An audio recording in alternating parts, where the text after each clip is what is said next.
My son has requested Albanian pie, which is called pite. So right here I have is 4 ounces of warm water. I'm gonna go ahead and pour it into this bowl right here. And next I'm gonna add a teaspoon of salt, a little bit of olive oil. You just drizzle on top. And now what you're gonna do is you're just gonna get scoops of flour.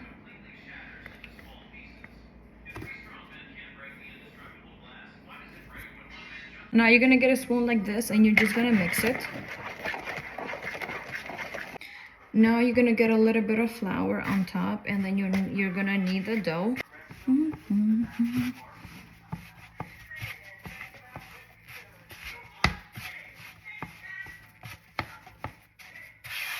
All right, now what you're gonna be needing is going to be butter and olive oil.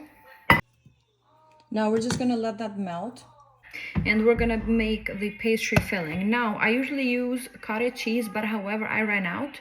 Another substitution for that is gonna be a sour cream and 1 egg. So let's go ahead and do that. Crack the egg.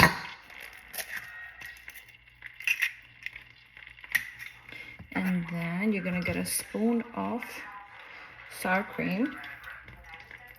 So here's the filling, the egg and then the sour cream. We're going to be adding salt, a teaspoon of salt for taste. You can add a little more if you would like, which I'm going to right now.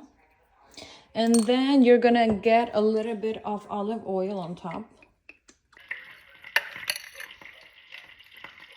That's it, that's the filling. Now I'm grabbing the dough that has been resting. I'm gonna massage it still a little bit more.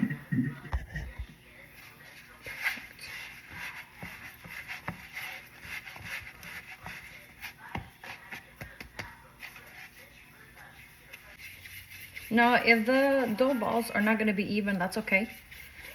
That's fine, they're still gonna taste the same. You're just gonna finish with all of them like this.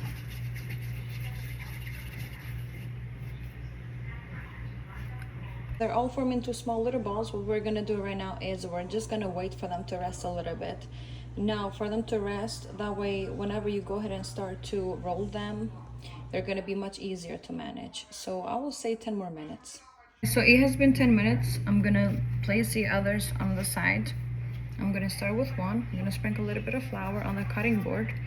That way it doesn't get stuck, and you just wanna roll it. Now this size is good. What we're gonna do is we're gonna go ahead and apply the melted butter and then the olive oil that we mixed and melted a little bit earlier ago. I'm gonna go ahead and dab a little bit of that on top. You want to set this aside, you can put it in a different bowl if you would like. What I'm going to do is just I'm going to set it aside right there. It needs to rest a little bit. I'm going to grab this one. If you can see, I'm going to stack this on top. I'm just going to squeeze the sides.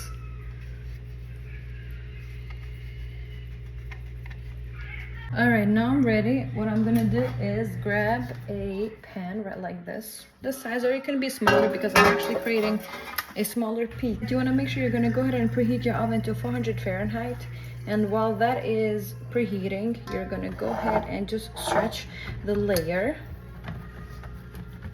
because the thinner the layers are, the more delicious pita is going to be. So this is it, and now we're going to go ahead and get this that we made earlier. Just going to place it in here. We're gonna place the other layer on top.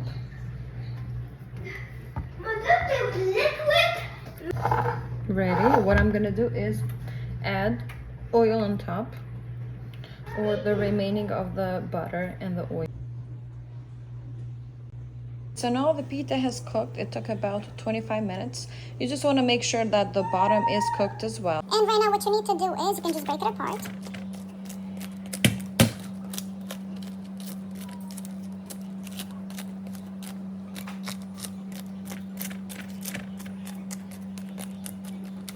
Now add a little bit of cold water on top, drizzle it on top.